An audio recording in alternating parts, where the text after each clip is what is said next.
The Daedric Princes. You never know what's going to happen when you interact with them.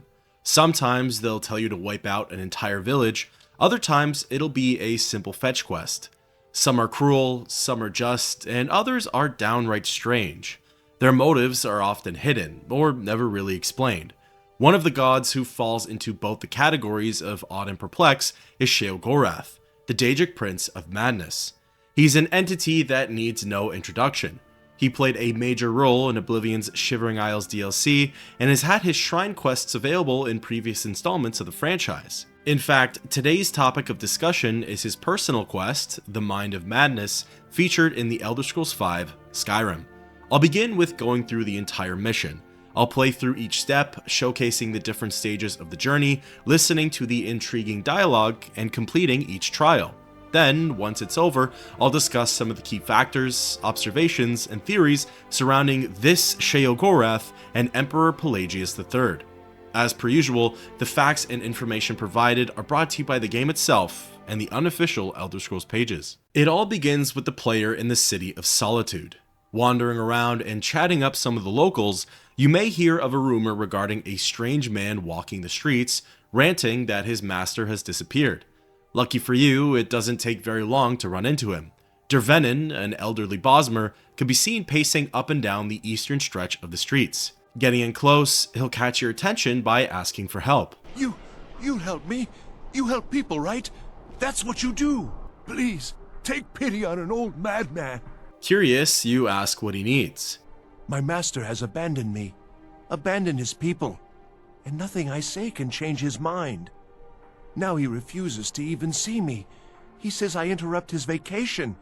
It's been so many years. Won't you please help? You can inquire on how to find him. Last I saw him, he was visiting a friend in the Blue Palace.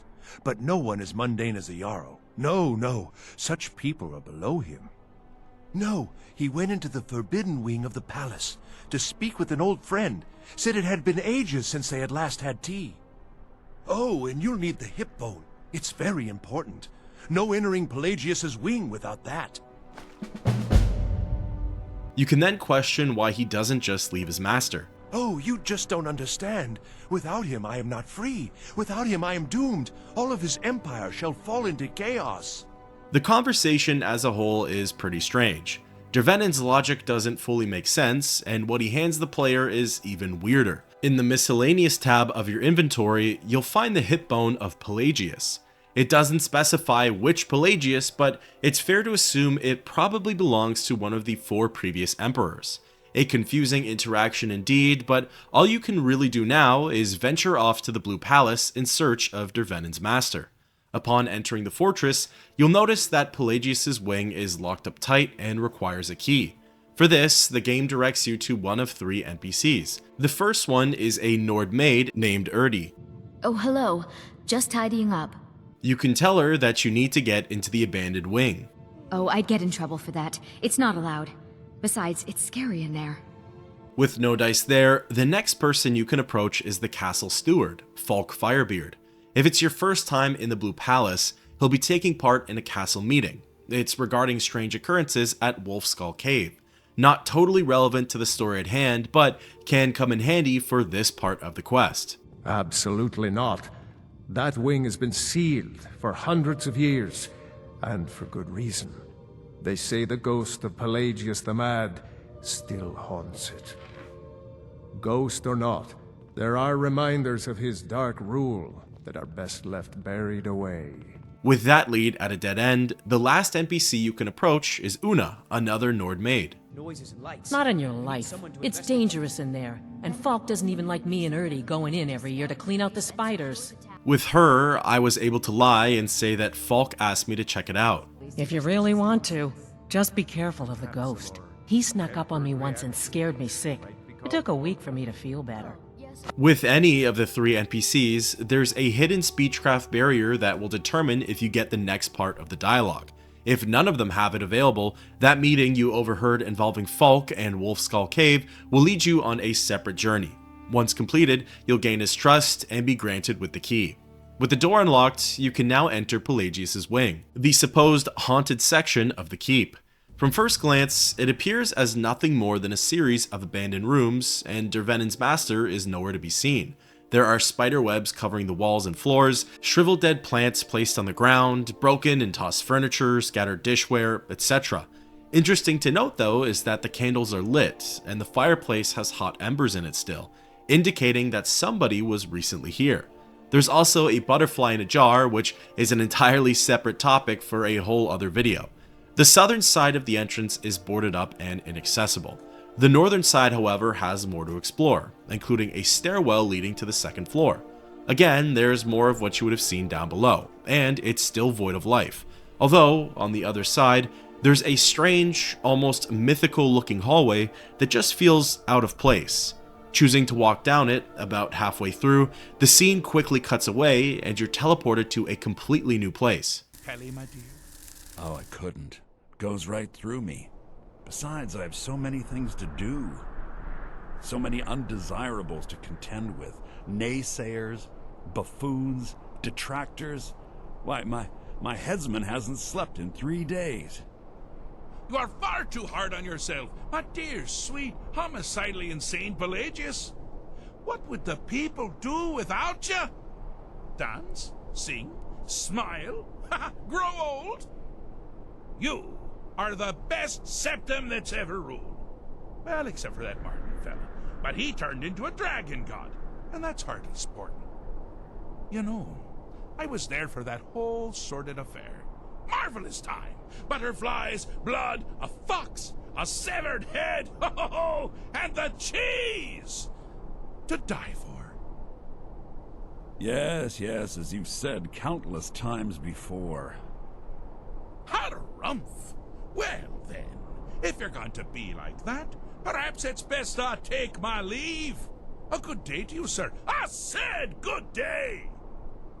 Yes, go. Leave me to my ceaseless responsibilities and burdens. Unsure of where you are and who those two men are, the strangeness only continues. You no longer have access to your inventory, equipment, spells, or abilities. On top of that, you're wearing a whole new outfit. Approaching the man in the center, you'll notice the dining table is completely full of food and drink, with an emphasis on an odd amount of cheese. How rude! Can't be bothered to host an old friend for a decade or two. Full of questions, you start by asking where you are. Inside the mind of Pelagius, silly. Oh, is it your first time? You then ask who he was speaking with. Pelagius the Third. Now, surely even you know about Pelagius's decree. On his deathbed, and this was inspired, he forbade death! That's right! Death! Outlawed! Next, you tell him that you're here to deliver a message. Really? Oh, what kind of message? A song? A summons! Wait, I know! A death threat written on the back of an Argonian concubine! Those are my favorites. Well, spit it out, mortal! I haven't got an eternity. Actually, I do. Little joke. But seriously, what's the message? With 2 different prompts, you can tell him that it was a mistake to come here. Oh, no. No mistake at all. What you made was a choice. Granted, not a very wise choice, but these things happened. Oh, the folly of youth. You know, you remind me of myself at a young age. All I cared about was riding narwhals and sleeping in honeycombs and drinking babies' tears. Word of advice: if you ride a narwhal, mind the pointy end. But there I go, waxing poetic about my misspent youth. Now, where were we? Yes, you're the mortal messenger. And I am? Honestly, have you any idea? You reply by saying you have no idea at all. Wrong! Actually, you do, sort of. I am a part of you, little mortal. I'm a shadow in your subconscious, a blemish on your fragile little psyche. You know me, you just don't know it. Sheogorath, Daedric Prince of Madness, at your service. The next prompt feels a little out of order, but you jump to asking if he'll leave here or not. Now that's the real question, isn't it? Because honestly, how much time off could a demented Daedra really need? So, here's what I'm going to do. I'm going to leave. That's right, I'm done. Holiday complete. Time to return to the humdrum day-to-day. On one condition. You have to find the way out first. Good luck with that. You ask him what the catch is. Ha! I do love it when the mortals know they're being manipulated. Makes things infinitely more interesting. Care to take a look around? This is not, I dare say, the Solitude Botanical Gardens. Have you any idea where you are? Where you truly are? Welcome to the deceptively verdant mind of the Emperor Pelagius III. That's right! You're in the head of a dead, homicidally insane monarch! Now, I know what you're thinking. Can I still rely on my swords and spells and sneaking and all that nonsense? Sure. Or you could use the Wabbajack! Huh? Didn't see that coming, did you? With the conversation at an abrupt end, you ready your hands and notice the Wabbajack has been equipped, although still no access to the rest of your gear. Looking around, you appear to be in some sort of enchanted forest. There's a thick layer of fog rendering your vision short. Other than Sheogorath and his little setup, the only other obvious points are 3 stone archways. Each one is marked on the compass, and all are a trial belonging to Pelagius III. The first one you venture off to is the test in the northwest corner. Oh, good choice! Well, good for me. I find everyone being out to get you so terribly entertaining. You might find it less so. You see, Pelagius's mother was, well, let us say, unique. Although I suppose, in the grand scheme of things, she was fairly average for a septim. That woman wielded fear like a cleaver. Or did she wield a cleaver and make people afraid? Yeah, I never get that part right. Oh, but she taught her son well. Pelagius learned at a very early age that danger could come from anywhere, at any time, delivered by anyone. Racing along the path, you eventually find yourself at a stone arena. The objective here is simple, you simpleton. Use your Wabbajack to defeat the enemy, while they do the same. In the pit below, there are 2 Atronachs duking it out. Across from you are 3 NPCs. One of them looks like Pelagius, and the other 2 are unrecognizable. At first, you cast some spells with Wabbajack at the elementals below. They change from storm Atronachs to those of fire and frost. However, the fight continues on, and the end isn't in sight. Thinking outside the box, you turn your attention to the warriors across from you. Firing at the 2 guards, they turn into wolves, and Sheogorath congratulates you. Oh, I thought you'd never figure it out! With the threat gone, Pelagius is under the delusion that he's safe, which means you've helped him out. Sort of. And we're that much closer to home. Returning to the central area, the next archway you go through is the one to the northeast. You've headed down the path of dreams. Unfortunately for you, Pelagius suffered night terrors from a young age. All you need to do is find something to wake our poor Pelagius up. You'll find his terrors easy to repel, but persistent. The scene here is quite simple. Pelagius is asleep in his bed. There isn't much else around, nor is there any action. That is, until Wabbajack is used on him. Each cast summons a new threat. The first is a wolf. It comes charging in and begins to attack the tormented Emperor. Thinking quick, you use the staff on the beast and it turns into a harmless goat. From there, the cycle continues and it's fairly repetitive. A bandit chief turns into a child. A hag raven turns into a sultry maiden. A flame atronach changes into a fire pit. Then lastly, a dragon priest gets turned into a boss chest. Well, now that's something to crow about. With Pelagius up and about, you're moving right along. We'll both be home in no time. Running back to the central area again, the The final trial lies to the southeast. Ah! Now this is a sad path. Pelagius hated and feared many things. Assassins, wild dogs, the undead, pumpernickel. But the deepest, keenest hatred was for himself. The attacks he makes on himself can be seen here fully. They're always carried out on the weakest part of his fragile self. The self-loathing enhances Pelagius's anger.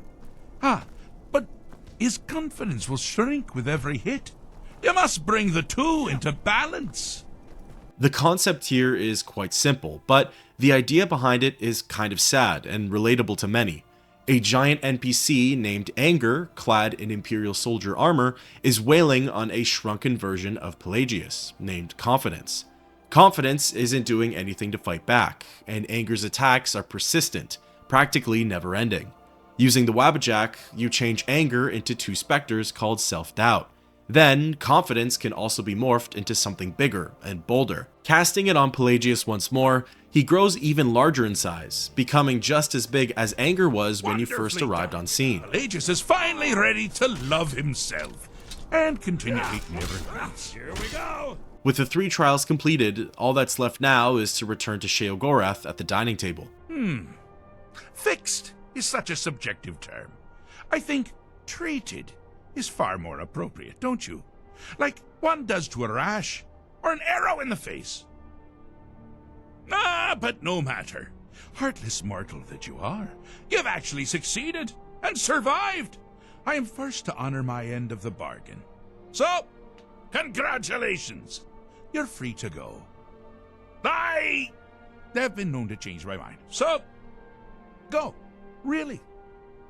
Pelagius Septim III, once the mad Emperor of Tamriel, now so boringly sane. I always knew he had it in him. Well, I suppose it's back to the Shivering Isles.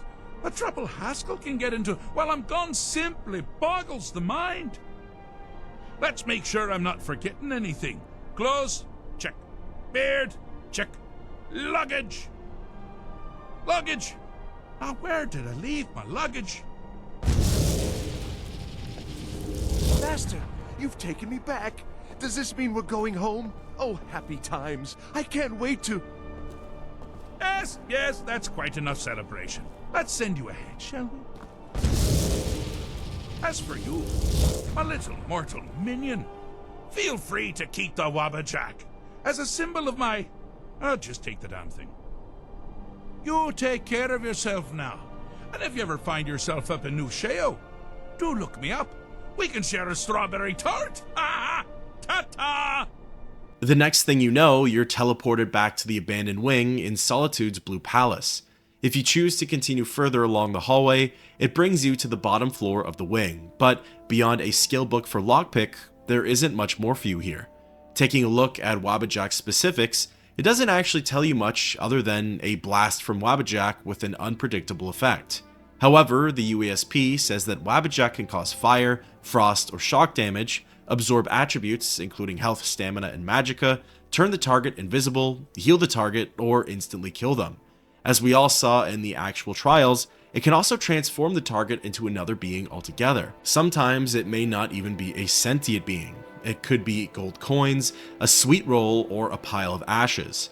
With the Mind of Madness concluded, let's dive into the message behind the trials, theories surrounding this whole quest, and its possible meaning. Let's begin with the lead up to Pelagius' mind.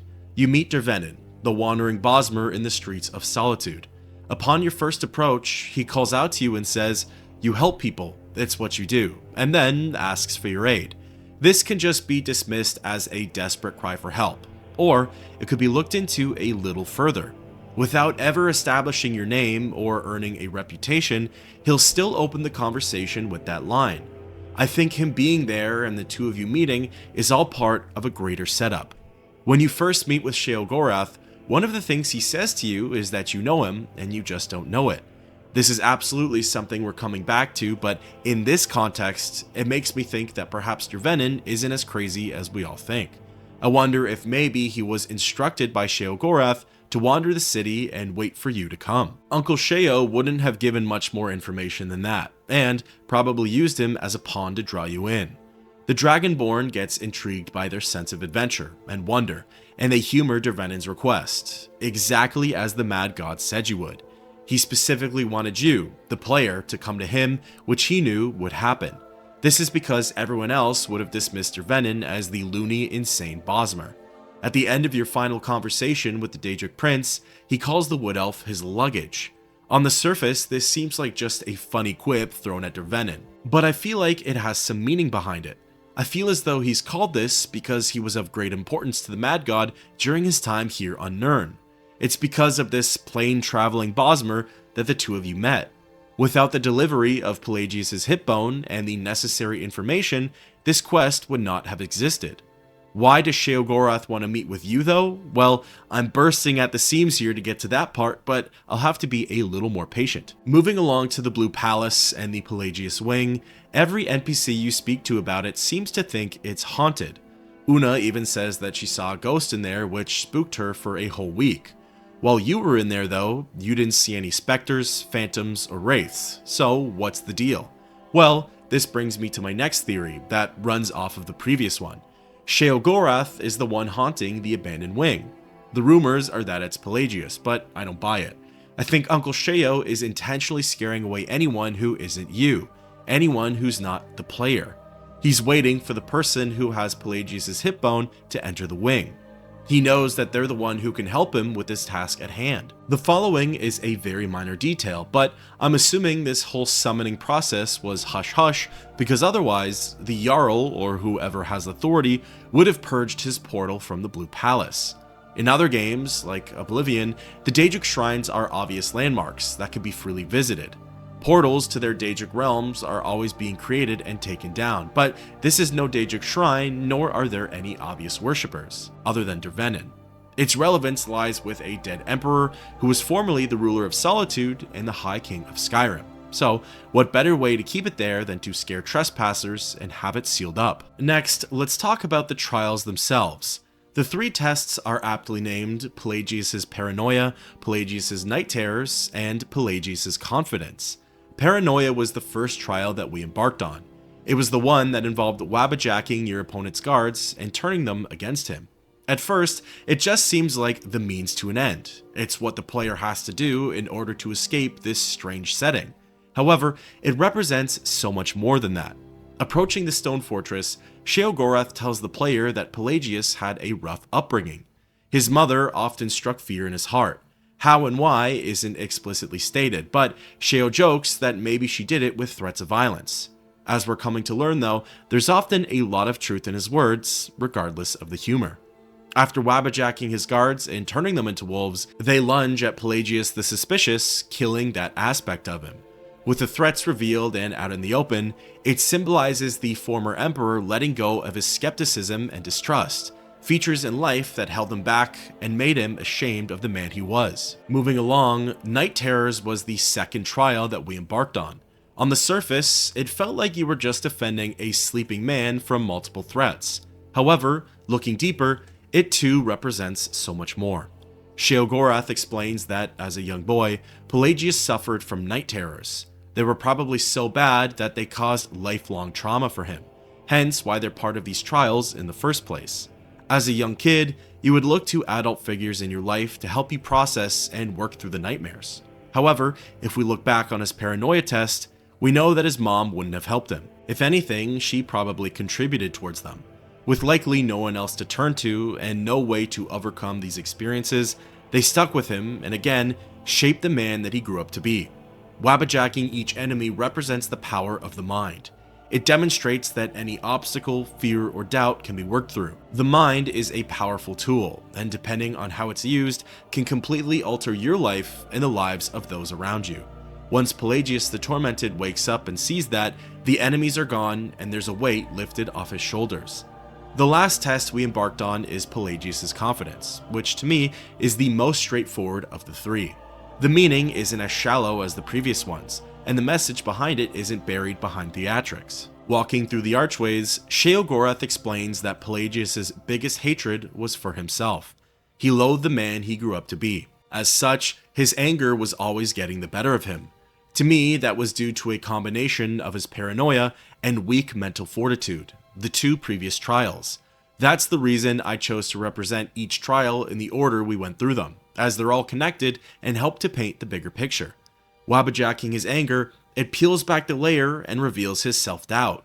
Again, a quality which no emperor or ruler of a nation should be riddled with. Then, wabajacking his confidence, it grows in size, and visually demonstrates him being emboldened. But self-doubt always comes creeping in, and every hit shrinks it back down. Finally though, once confidence is boosted enough, it completely takes over the negative feelings and takes them out of the picture. Often confidence, the willingness to try and just go for it, is half the battle, sometimes even more. By the end of it, the only aspects left are those of the man that Pelagius always wanted to be. Up next is a small detail, but I feel as though it ties this whole section together, and it involves Sheogorath's dining table. We see there are 5 chairs present. One of them belongs to the Mad God, so that leaves the 4 on the other side. Upon the player's arrival, Pelagius can be seen sitting in one of them. So, who then are the other 3 chairs for? Well, I think they're meant to represent Pelagius's trials. I think the idea behind them is that each new version of the Emperor is welcomed at the table. As established, after each test, a new aspect of him is brought out, and changes are made to who he was. Once all the trials are completed, the 3 different variations of Pelagius can gather at the table, forming a brand new 4th person, which accounts for all of the seats. Now, this act of kindness paints Sheogorath in a very positive light. It isn't necessarily his style to help with other people's character development, at least in this sort of way. So, what gives? Why is he doing all this? Well, before I answer that, I think it's finally time to touch upon why Sheogorath specifically wants the player to be a part of all this. I'm sure you've heard this theory before, as it's been discussed over and over again, but the idea is that the Sheogorath we see is actually the very same one who mantles the persona at the end of Oblivion's Shivering Isles DLC, aka the hero of Kvatch, aka the very same player. The evidence in favor for it is very overwhelming. First and foremost, the last known person to assume the title of the Prince of Madness was the hero of Kvatch. As of the events of Skyrim, the final Grey March took place just over 200 years ago. With the cycle broken, the Mad God's future was a little unclear. There's a lot of time in between where things could have happened and changes to his divinity could have been made. However, what we do know is that the hero of Kvatch was the last ruler of the Shivering Isles. Next, when the player is first brought to the new setting, Sheogorath mentions Martin Septim's sacrifice to Pelagius, then says that he went through the whole affair. That in of itself is pretty telling, but what he says afterwards is equally as fascinating. He mentions butterflies, blood, a fox, and severed head. I believe these are references to minor and major details found in Oblivion that directly affect the hero of Kvatch. The most obvious ones include a severed head, which is Mother's head from the Dark Brotherhood's following a lead. A fox is meant to represent the Grey Fox, the master thief from the Thieves Guild. The mention of cheese could just be regarding his love for dairy, or it could be referencing his Daedric Shrine quest in Oblivion. Butterflies is probably referring to his portal in the Niben Bay, and the animation we see once we decide to journey to the Shivering Isles. Finally, blood could be anything really, and it's probably meant to be ambiguous. Blood of a septim, blood sacrifice, the game's general combat. The next piece of evidence involves Wabajak. Sheogorath gives the player the staff at the end of the quest. As far as we know, the last owner of Wabajak was the hero of Kvatch. They acquired it 200 some odd years ago after pranking the citizens of Borderwatch and completing the quest given to them by the Mad God. If the character had indeed become Sheogorath and obtained the staff in Oblivion, then it makes sense that they would have held on to it for all these years, looking for the next worthy person to hand it down to, which just so happens to be you. The last piece of evidence I'll touch upon, as I'm sure there's a lot more clues to cover, is the dialogue spoken by Sheogorath when the two of you first meet. When the player tells him he isn't sure who he is, he responds with the line, "I am a part of you. I am a shadow in your subconscious, a blemish on your fragile little psyche. You know me, you just don't know it." This implies that we've had an encounter with him before. that somewhere along the road he's made an impression on us, but not an obvious, memorable one. Where could that have been? Well, it would have been through the hero of Kvatch, which is what leads me into my next point. The player's character from Oblivion and the player's character from Skyrim haven't actually interacted before. When Sheogorath set this whole thing up and requested the player, he didn't actually want the Dragonborn, the Listener, the Harbinger, or whatever titles your character has. Who he wanted was you. He wanted me, you, Todd Howard, your mother, your grandma. He wanted the player behind the game.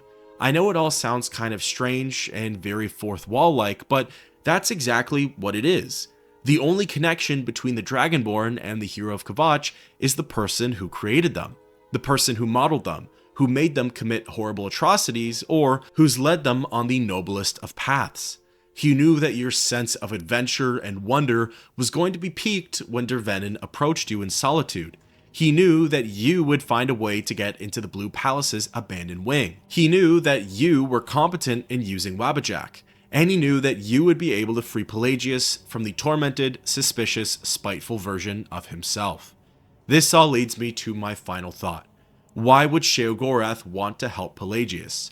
What's in it for him? What does he gain? Well, there are a number of possibilities, and all of them could be true. Maybe he's moved on from torturing the poor guy, and as he's a dual-sided individual, decided that now was the time for Pelagius's reform and growth.